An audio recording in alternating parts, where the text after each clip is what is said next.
जय भारत विद्यार्थियों मित्रों। तो आज हम बात करने वाले हैं ओएसआई मॉडल की। जो आप ओएसआई मॉडल क्या है, उसे आईएसओ मॉडल भी बोलते हैं, ओएसआई मॉडल भी बोलते हैं। तो उस पे 7 अलग अलग प्रकार के लेयर होते हैं, 3 ग्रुप में डिवीजन करते हैं। तो वो है क्या, पहले वो देख लेते हैं।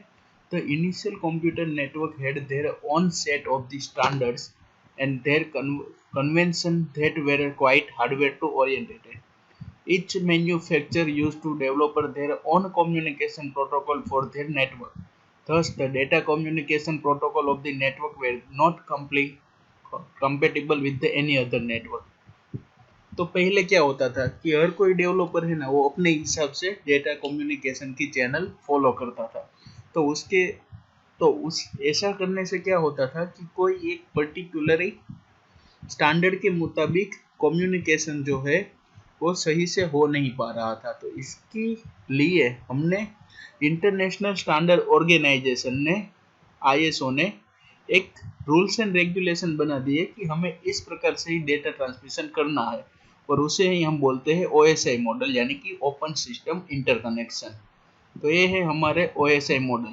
और ओएसआई मॉडल के अलग अलग लेयर है: physical layer, data link layer, network layer, transport layer, session layer, presentation layer, और लास्ट में आता है एप्लीकेशन लेयर।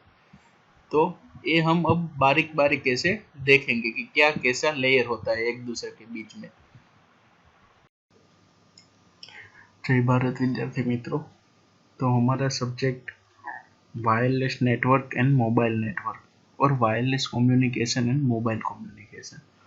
तो उसके अंदर अभी तक हमने जो भी पढ़ा, जैसे कि सबसे पहले हमने पढ़ा कि वायरलेस नेटवर्क होता क्या है।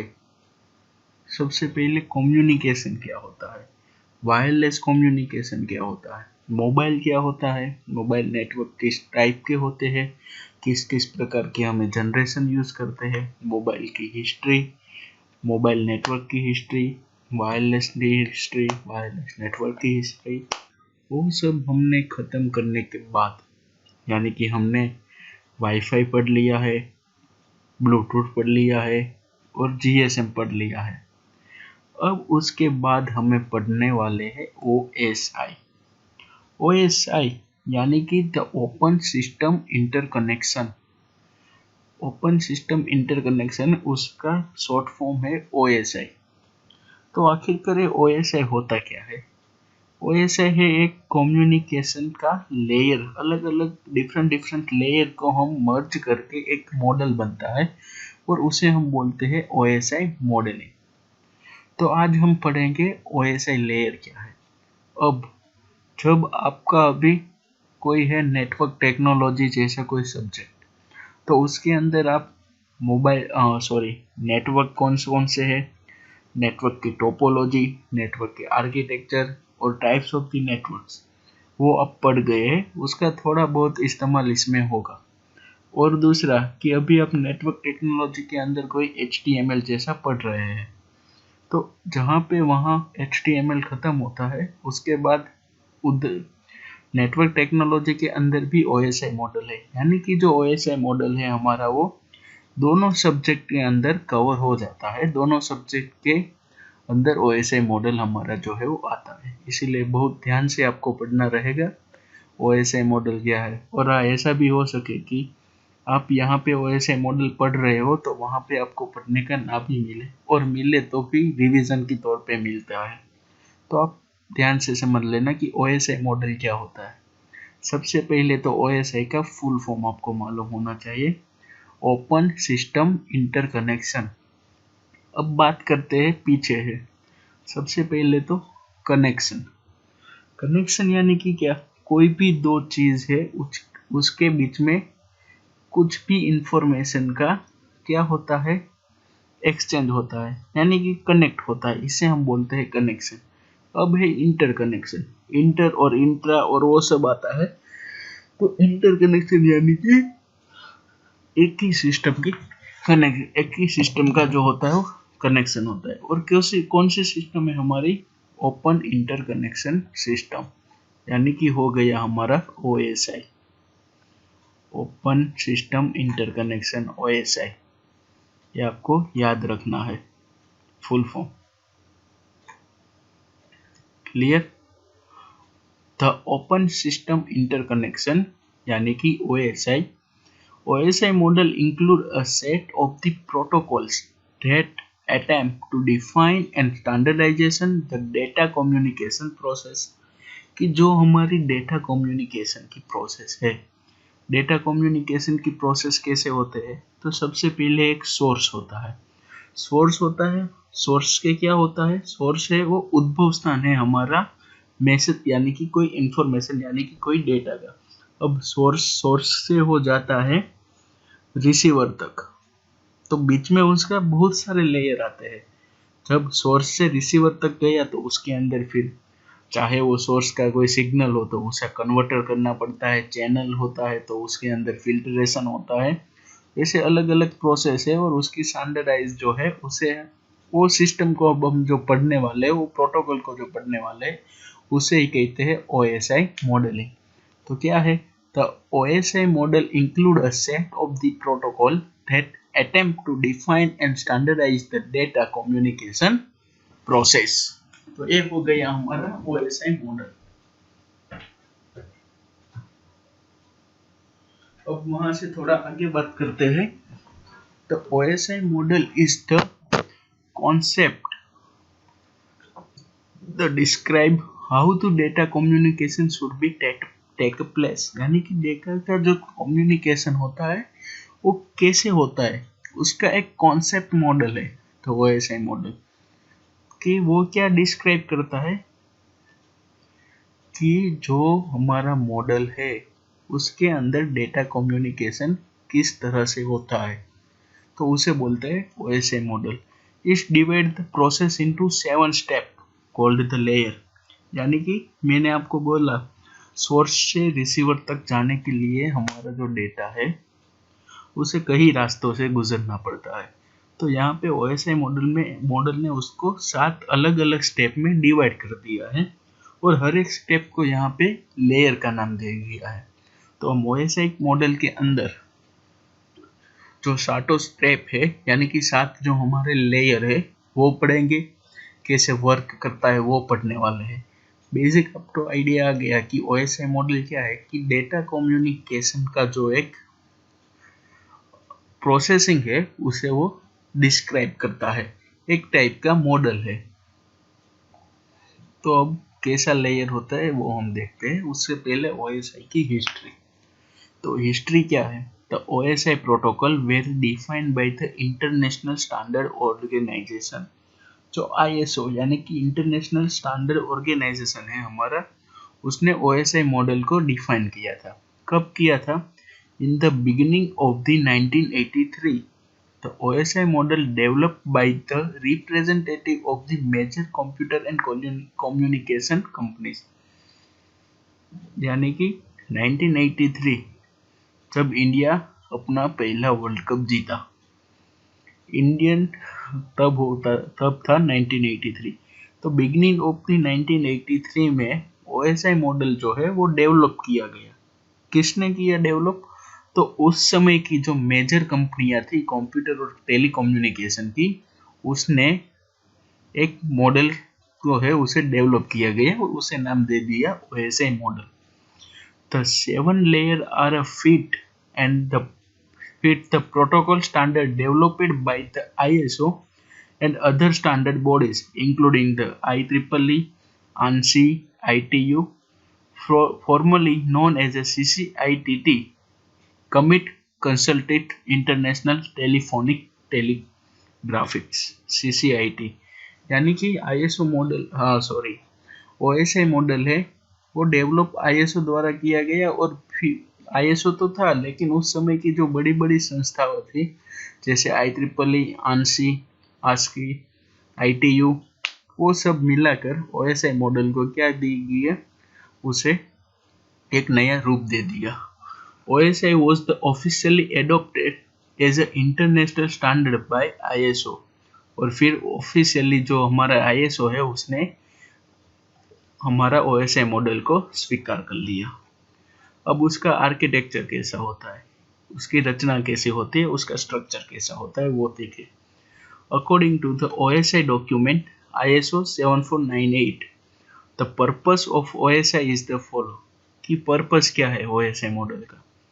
The purpose of this international standard reference model of the open system interconnection is to provide a common basic for the coordination of the standard development for the purpose of the system interconnection while allowing the existing standard to be placed into the perspective within the overall reference model।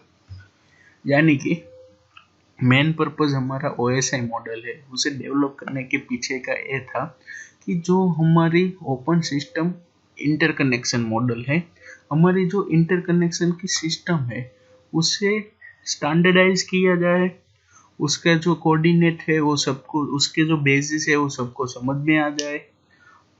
वो हमारा जो main purpose है OSI model को बनाने के पीछे। अब हम बात करते हैं 7 ग्रुप की OSI मॉडल की। तो OSI के अंदर हर कोई लेयर होता है, कितने लेयर आते हैं, 7 लेयर आते हैं। तो यानी कि 7 अलग अलग पार्ट्स में उसे डिफाइन कर दिया गया है, हर एक पार्ट को हम बोलते हैं लेयर। तो ऐसा आपकी स्क्रीन पर देख रहे हो वो 7 लेयर है। सबसे पहले आता है फिजिकल डेटा लिंक, बॉटम से स्टार्ट होता है। Physical data link, network, transportation, session, presentation and application. ये 7 लेयर है, उसे 3 ग्रुप में डिवाइड कर दिए गए। पहले 3 नेटवर्क लेयर, बाद में ट्रांसपोर्टेशन लेयर और बाद में एप्लीकेशन ग्रुप। तो क्या होता है, सबसे पहले फिजिकल लेयर आता है, डेटा लिंक लेयर आता है और नेटवर्क लेयर आता है, उसे हम नेटवर्क ग्रुप में रखते हैं।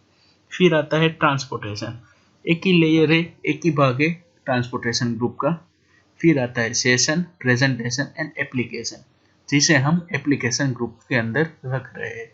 ये जो OSI मॉडल का 7 ग्रुप है, 3 ग्रुप है और 7 लेयर है, वो आपको असाइनमेंट में लिखना है। OSI मॉडल करके उसका 7 लेयर और उसका क्या है कि फ्रीक्वेंसी जो उसकी है वो हमें मेंटेन करनी है। यानी कि सबसे पहले फिजिकली आएगा, उसके बाद डेटा लिंक ही आएगा, उसके बाद नेटवर्क ही आएगा, उसके बाद ट्रांसपोर्टेशन ही आएगा, उसके बाद सेशन, प्रेजेंटेशन और एप्लीकेशन। कोई भी लेयर का स्थान कोई दूसरा लेयर ले सकता नहीं है, उसके जो स्थान है वो क्या है, फिक्स है। और नेटवर्क ग्रुप, ट्रांसपोर्टेशन ग्रुप और एप्लीकेशन ग्रुप, 3 ग्रुप के अंदर हमें डिवाइड किए गए हैं एप्लीकेशन लेयर का। तो ये बात हो गई 7 लेयर ऑफ OSI मॉडल। अब आगे बढ़ते हैं। 3 मेन ग्रुप ने हमें डिवाइड किया है। कौन कौन सा ग्रुप है हमारा, network, transportation and application. 3 group में हमें OSI मॉडल को पूरा जो है वो डिवीजन कर दिया गया है। तो OSI model consist of the 7 layer is further group according to their function into the 3 groups. यानी कि 7 लेयर है, ग्रुप कितने हैं, 3। एक नेटवर्क ग्रुप है, एक ट्रांसपोर्टेशन ग्रुप है और एप्लीकेशन ग्रुप है। और तीनों ग्रुप को मिला के हमारे पास टोटल कितने हैं, 7 लेयर है, 7 लेयर है। नेटवर्क ग्रुप, ट्रांसपोर्टेशन ग्रुप और तीसरा आता है यहाँ पे आएगा एप्लीकेशन ग्रुप। यहाँ पे एरर है, क्या आएगा हमारा, एप्लीकेशन ग्रुप। तीसरा जो ग्रुप है हमारा यहाँ पे होगा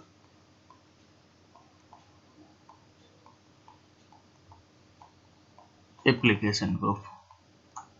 ठीक है, नेटवर्क ग्रुप की जगह आएगा एप्लीकेशन ग्रुप। तो सबसे पहले हम बात करते हैं नेटवर्क ग्रुप।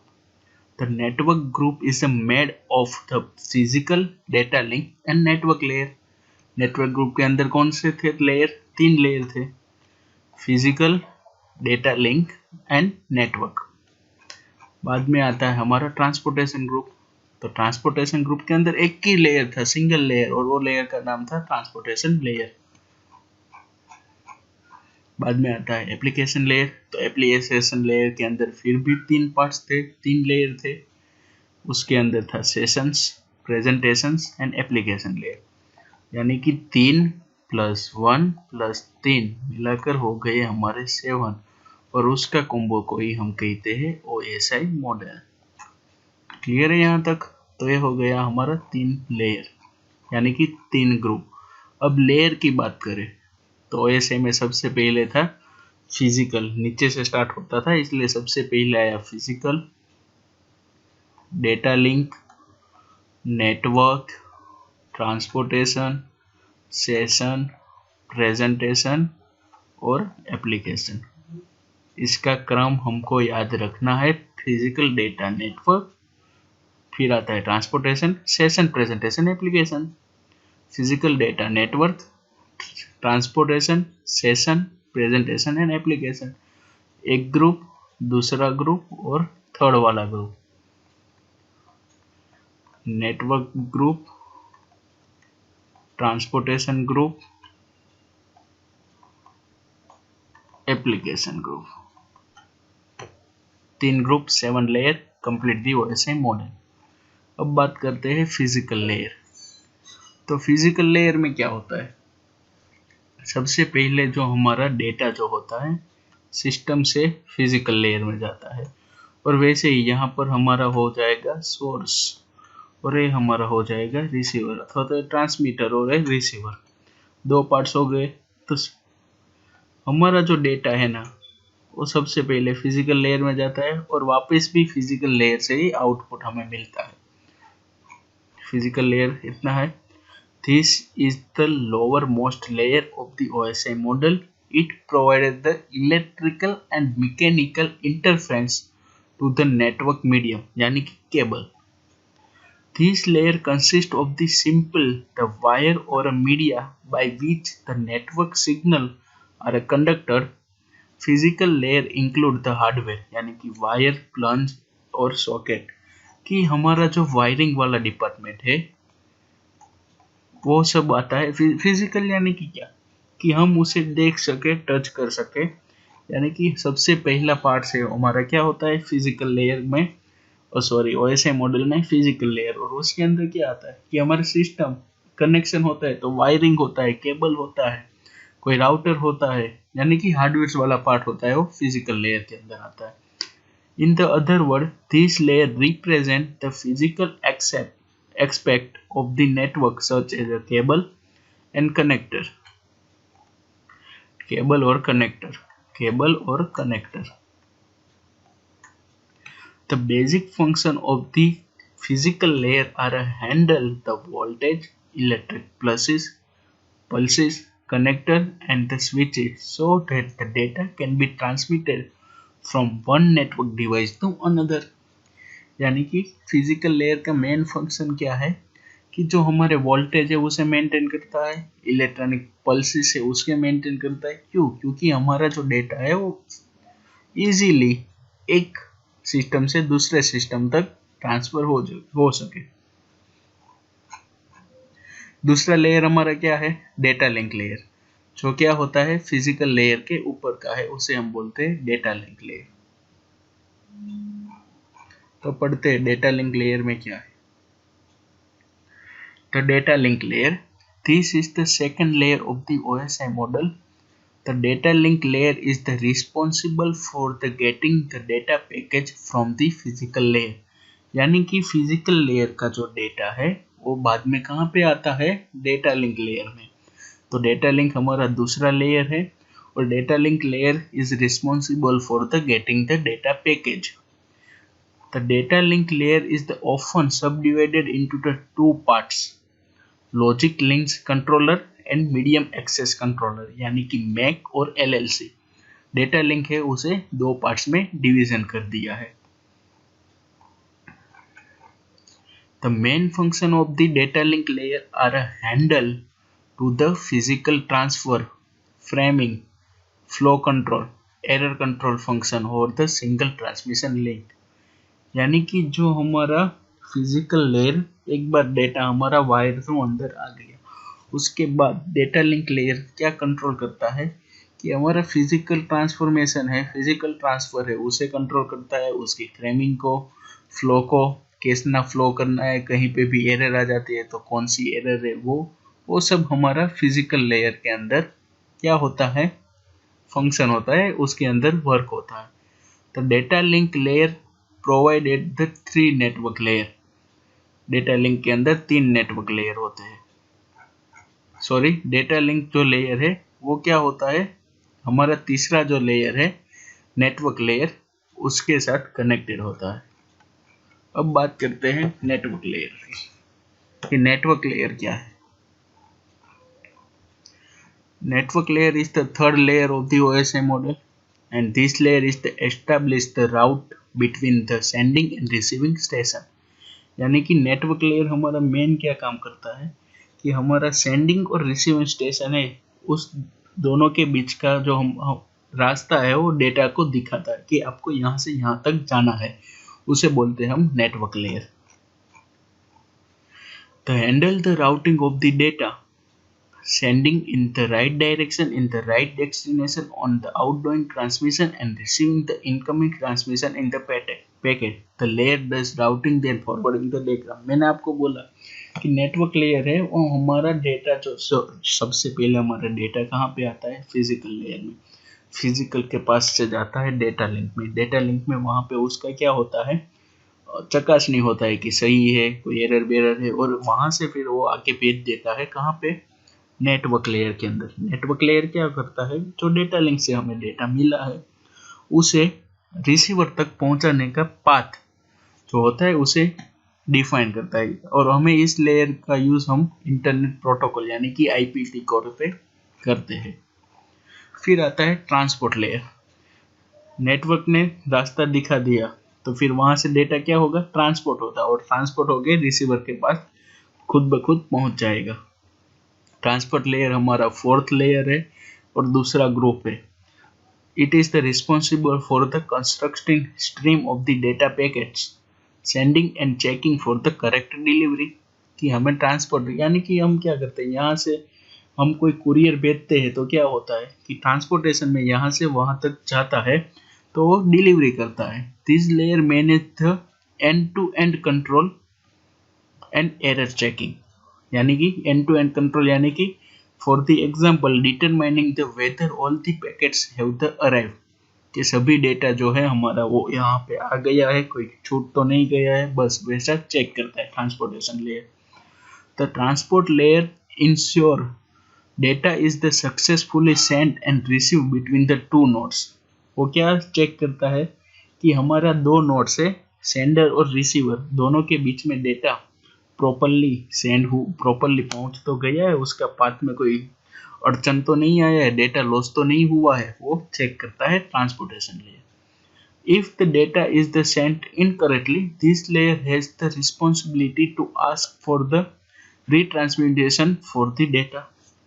और जो हमारा नेटवर्क लेयर से बाहर का डेटा आया है जो ट्रांसपोर्टेशन लेयर में, वो प्रॉपर नहीं है, इनकरेक्ट है, तो ट्रांसमिशन लेयर को ऐसा उसके पास ऐसा हक होता है कि वो फिर से नेटवर्क लेयर के पास से डेटा मंगवाए, यानी कि रीट्रांसमिशन करवा सके। Specially it provide a reliable network independent message interchange service of the application group. This layer act as an the interface between the bottom and top 3 layer. कि 3 group के बीच में से हमारा जो लिंक होता है वो क्या होता है, ट्रांसमिशन लेयर। सबसे पहला हमारा नेटवर्क लेयर और एप्लीकेशन लेयर। नेटवर्क ग्रुप और एप्लीकेशन ग्रुप दोनों के बीच में जो लिंक प्रोवाइड करता है वो है हमारा transmission layer. And this layer use for TCP और UDP यानी कि यूजर डायग्राम प्रोटोकॉल। फिर आता है सेशन लेयर। तो सेशन लेयर में क्या होता है, this is the 5th layer of the OSI। It set up and clear the communication channel between the two communication component। कि दो कम्युनिकेशन जो हमारे सिस्टम के जिसके बीच में हमें कम्युनिकेट यानी कि डेटा ट्रांसफर करना है, तो उसके बीच का सेटअप और क्लियरिंग जो है वो सेशन लेयर में होता है। तो session layer decide when to turn communication on and off between the two computer। It provides the mechanism that control the data exchange process and coordinate the interaction between them। यानी कि कब हमें data भेजना है, कब हमें accept करना है, वो सब होता है हमारा सेशन लेयर के बीच में। It's provide the coordinator of the communication in ordering the manner. It determine one way or a two-way communication and the message and the dialogue between the both parties. This layer uses the POP, TCP/IP protocol. बाद में हमारा आता है presentation layer. तो presentation layer क्या है? Second last यानी कि सिक्स्थ लेयर ऑफ दी हमारा OSI मॉडल का जो है उसे हम बोलते हैं presentation layer. This layer define how the system provide a file and service in a uniform way to application। यानी कि हमारा जो एप्लीकेंट है, एप्लीकेशन है, उसको हमारी जो इंफॉर्मेशन है वो कैसे आई है, किस प्रकार से आई है, उसको प्रेजेंट करता है। यानी कि हमारा जो रिसीवर है उसके जस्ट आगे जो डेटा प्रेजेंटेशन होता है वो होता है हमारा presentation layer. This layer can in some way be considered the function that the operating system, when the data transmitted between the different types of the computer system, the presentation layer negotiates and manage the way data is the represented or encoded। यानी कि coding है तो उसे डिस्कोडिंग करना पड़ेगा, उसे represent करना होगा, तो वो सब प्रेजेंटेशन वाला जो भी पार्ट्स है हमारा, वो प्रेजेंटेशन लेयर जो है वो कैरी करता है। और सबसे लास्ट एप्लीकेशन लेयर। तो एप्लीकेशन लेयर हमारा क्या है? तो application layer, this is the top most और last layer of the OSI model. This layer define the language that program use to communicate with the other program. कि क्या है, पूरा का पूरा हमने जो सोर्स से इंफॉर्मेशन निकाली है, भेजी है, वो रिसीवर तक पहुंचा दिया, और बाद में जो उसका एप्लीकेशन करना है वो आता है एप्लीकेशन लेयर के अंदर। Common function of this layer are the opening, closing, reading, writing a file, transferring a file, email message, executing remote jobs, obtaining the dictionary information about the network resource. यानी कि जो भी हमारा data है उसके बाद जो यूजर उसे पढ़ना चाहे तो पढ़ सकता है, लिखना चाहे तो लिख सकता है, ओपन कर सकता है, क्लोज कर सकता है, सेव कर सकता है, वो सब होता है हमारा एप्लीकेशन लेयर के अंदर। It's provide the interface between the software running and the computer and the network. Software और कंप्यूटर के बीच और नेटवर्क के बीच में हमारा जो है वो एप्लीकेशन लेयर है, वो प्लेटफॉर्म प्रोवाइड करता है। In this layer provide a function to user software including the emails, web application, file transfer access, management, dictionary service, network management, वो सब का फीचर्स हमें एप्लीकेशन लेयर के अंदर मिलता है। तो ये बात थी हमारी OSI मॉडल। और OSI model is a reference model है हमारा, कि हमारी जो इंफॉर्मेशन है, हमारा जो डेटा है, वो किस तरह से ट्रांसफर होता है। तो OSI मॉडल के अंदर 7 प्रकार के लेयर हो गए, उनको 3 ग्रुप में डिवाइड कर दिया है। एप्लीकेशन लेयर से फिजिकल लेयर तक जाना है, यानी कि फिजिकल लेयर से स्टार्ट होता है, एप्लीकेशन लेयर तक समाप्त होता है। तो ये बात हो गई हमारी कौन सी, OSI मॉडल की। और मैंने आपको दिया है असाइनमेंट में लिखने के लिए कि जो OSI मॉडल है उसकी आपको क्या करनी है, 7 लेयरों वाली फिगर ड्रॉ करनी है।